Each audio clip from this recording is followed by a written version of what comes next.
아침에 나로 주의 인자한 말씀을 듣게 하소서. 성도 여러분 안녕하세요. 수요일입니다.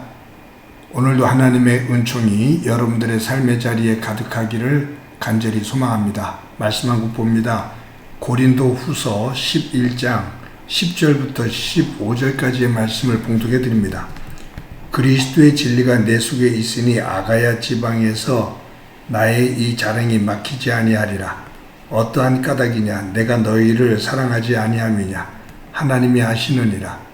나는 내가 해온 그대로 앞으로도 하리니 기회를 찾는 자들이 그 자랑하는 일로 우리와 같이 인정받으려는 그 기회를 끊으리 함이라. 그런 사람들은 거짓 사도요 속이는 일꾼이니 자기를 그리스도의 사도로 가장하는 자들이니라. 이것은 이상한 일이 아니니라.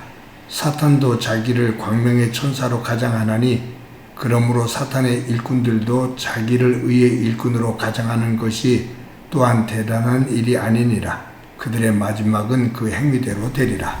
아멘. 18세기 정도의 그 종교의 혼란함, 그 사회의 불안함 이런 것들과 관련된 한 일화가 있습니다. 당대 최고의 의사가 있고 또 당대 최고의 유명한 돌팔이 약장사가 있었습니다. 이 의사하고 돌팔이 약장사하고 만나요. 근데 의사는 참 가난했습니다. 근데 이 돌팔이 약사는 약을 잘 팔아서 큰 부자가 됐어요. 당대 유명한 의사가 돌팔이 약사에게 물어요. 당신은 어떻게 해서 이렇게 성공을 해서 돈을 많이 벌 수가 있느냐고. 나는 환자들을 치료해도 이렇게 가난한데 당신은 어떻게 이렇게 부자가 될 수가 있었냐고 라고 묻습니다.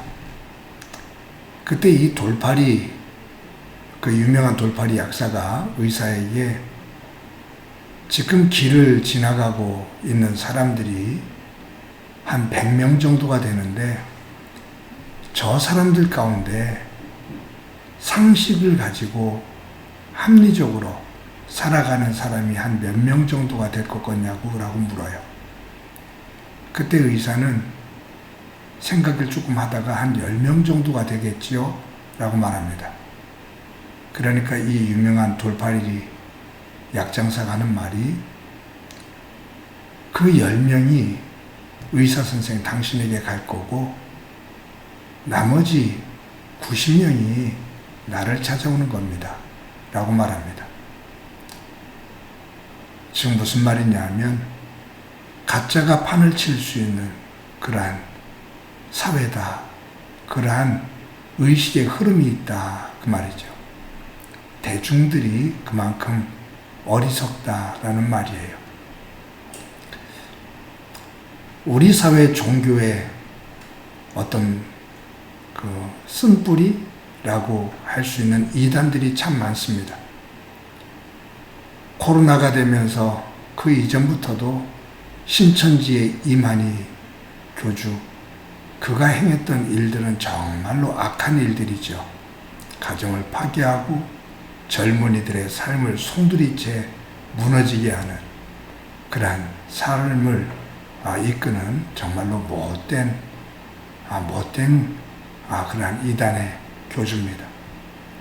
근데 요즘 조금 잠잠한 것들이 다시 매스컴에 나오는 사람이 있어요. JMS 교단의 정명석이죠. 성도를, 자기를 따르는 신도를 성폭행해서 10년 동안 감옥 생활을 하고 만기 출소를 한 다음에 나올 때 전자팔찌를 4년 동안 찰 만큼 참 추한 사람입니다. 그런데 그가 만들어 놓은 그 왕국에서 또 여성도들을 성폭행하는 그러한 모습들이, 또 하나 그러한 내용들이 또 매스컴에 잡혀서 또 신고가 들어와서 또 사회를 어지럽히고 있습니다. 이런 일만이 아니죠. 곳곳에 어두운 종교의 뒷모습들이 우리 사회를 혼란스럽게 하고 있고, 또 많은 사람들에게 이들로 인해서 기독교가 또 잘못된 이미지로 덧칠되기도 합니다. 어떻게 이런 것들이 이렇게 가능할까? 이렇게 터무니없는 주장을 어떤 사람들이 이렇게 믿고 따를까? 그것도 한두 명이 아니라 수많은 사람들이 어떻게 이렇게 혼란스러운 삶을 살아갈 수가 있을까라는 의아심을 갖게 됩니다. 그런데 다른 한편에서 보면 그만큼 우리 사회가 불안하다는 거예요. 영적으로 혼란하다는 거예요. 그리고 정직하고 일상적인 상식적인 선보다 뭔가 요행을 바라는 그러한 분위기가 더 팽배해 있는 그러한 우리 사회 모습을 볼 수 있습니다.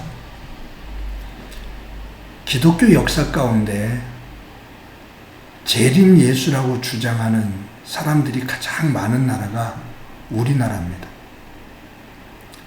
정도령에서부터 시작해서 동방의 의인이라고 말하는 사람에서부터 시작해서 기독교 역사 가운데 한 나라에 재림 예수라고 주장하는 사람들이 가장 많은 나라가 우리나라입니다. 짧은 기독교 역사 속에서 그만큼 우리 사회가 불안한 사회입니다. 영적으로 정신적으로 혼란한 사회입니다. 오직 잘 살아보세라는 그 구호 속에서 경제적인 성장만을 향해서 치닫다 보니까 그것만이 성공인 것으로 되다 보니까 정신의 세계와 영적인 세계가 피폐해진 거죠. 거기서 지친 사람들이 위로를 받기를 원하는데 그런 속에서 악한 영들이 득세를 하는 그런 모습입니다. 기독교가 정신을 바짝 차려야 될 이유입니다. 오늘 본문에 나오는 이 내용을 보면 고린도 교회 안에도 이단이 판을 쳤습니다. 악한 사람들이, 악한 영들이 교회를 혼란스럽게 만들었습니다. 그런데 이 교회를, 고린도 교회를 영적으로 혼란스럽게 만드는 그 복판에는 사탄에게 쏘임을 받아서 교회를 그렇게 혼란스럽게 엉망으로 만드는 사람들이 있었다라는 거예요. 우리가 1절부터 쭉 보지를 못했지만 그들은 지금 이 바울에 대해서 복음을 증거하면서 교회를 시작을 했던, 하나님의 나라를 증거했던 이 바울을 비난합니다. 비난하는 이유는 단 한 가지입니다. 교회의 주도권을 우리가 갖겠다라는 거예요. 복음의 내용하고 관계가 없어요. 교회의 주도권, 교회 안에서의 어떤 세력화하는 것, 이것이 이 사람들이 가지고 있는 주 목적입니다. 교회 주인 행세를 하고 싶어 하는 거예요. 교회에서 어른 역할을 하고 싶어 하는 거예요. 그러다 보니 복음을 증거하며 교회를 세웠던 이 바울을 키가 작다고, 말을 못한다고, 사도의 권한이 없는 거라고 비난하면서 바울을 통해서 주시는 하나님의 말씀을 거부합니다. 그러다 보니 악한 세력들이 해집고 들어가 사탄이 판을 치는 사탄의 놀이터가 되고 있는 거죠. 오늘 본문에서 바울은 이런 사람들을 거짓 사도, 속이는 일꾼, 위장한 자들, 사탄의 일꾼들, 근데 사탄의 일꾼들이 광명한 천사로 그리고 의의 일꾼들로 그렇게 변장을 하고 위장을 하고 활동을 합니다. 사랑하는 성도 여러분, 세상을 향한 욕망과 욕심, 그리고 세상을 향한 집착은 우리의 영을 혼란스럽게 만듭니다. 세상 것에 대한 집착과 욕망, 그것은 어김없이 우리의 정직한 영을 혼란스럽게 만들고 흐트러지게 만듭니다. 그곳에는 사탄이 해집고 들어와 또아리를 틉니다. 그래서 세상의 유혹과 욕망, 그리고 세상 것을 향해 집착하는 그것이 복이냐, 그것이 성공이냐, 그것이 믿음의 결론이냐, 우리를 유혹합니다.